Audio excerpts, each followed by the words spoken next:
नमस्तेऽस्तु महामाये श्रीपीठे सुरपूजिते शङ्खचक्र गदाहस्ते महालक्ष्मी नमोऽस्तुते।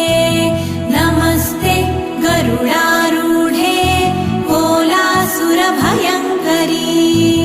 सर्वपाप हरे देवी महालक्ष्मी नमोऽस्तुते।